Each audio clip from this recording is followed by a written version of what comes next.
Nimesema hiyo dirisha iteremshwe bana. Kwani ulipima nani? Samahani, ni ile tulikuwa tumepatiwa. Wewe umepima kipimo cha yule alikuwa. Sasa hiyo ni ya Uhuru Kenyatta. Hamkupewa measurement mpya. Mkubwa tunatumia hii. Mkuje na hiyo tape measure, mnipime. Na hii dirisha imekuwa dogo sana. Kwani mmewekea Kalonzo? Mbona aye mmepaka rangi ya blue ndani na ya white? Sore Bana.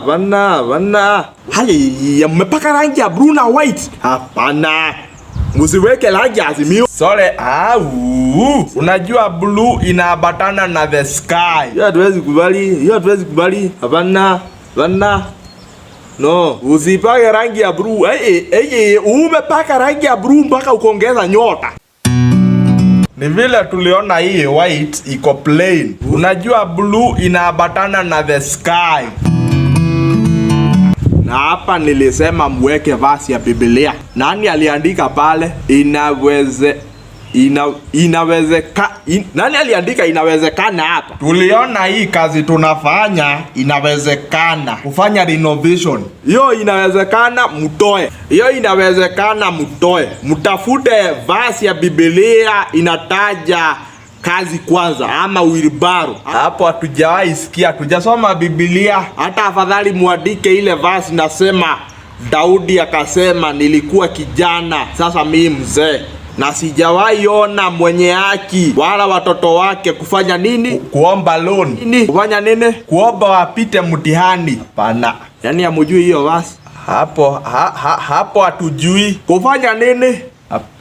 Kuomba bei ya mafuta ipande. Hapo hamjui. Yaani hamjui watoto wake kufanya nini? Semeni kuomba mkate barabarani. Kuomba mkate barabarani. Umeambiwa tuandike Daudi akasema nilikuwa kijana, sasa mimi mzee. Sijawahi ona mwenye haki wala watoto wake kuomba mkate barabarani. Ati mumeandika itawezekanaje? Ilikataa kuwezekana. Na by the way, mnatoka wapi? Tumetoka mahali kunaitwa, sasa tumwambie ama tusimwambie? Tumwambie ama tusimwambie? Ati mnatoka wapi? Tumwambie ama tuache? Mahali kuna, sasa tukwambie ama tuache? Si uniambie. Ni area ya Kisumu. Ati Kisumu. Tumetoka Kisumu. Kisumu wapi? Unajua kwetu lazima ukielezea unataja baba mahali. Ati kwa baba.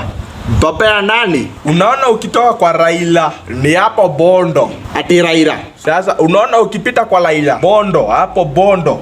Ukipita kwa Raila ni hapo mbele. Na hapo hapa mumeandika ati tugokera tene. Tunasema tunaamuka mapema, tugokera tene. Hapa mmeandika tugokera tene. Hiyo ni kusema namna gani? Tunasema tunaamuka mapema, tugokera tene.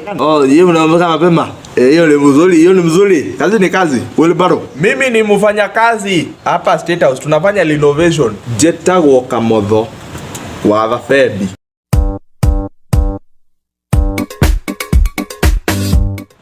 Ukitoka kwa Raila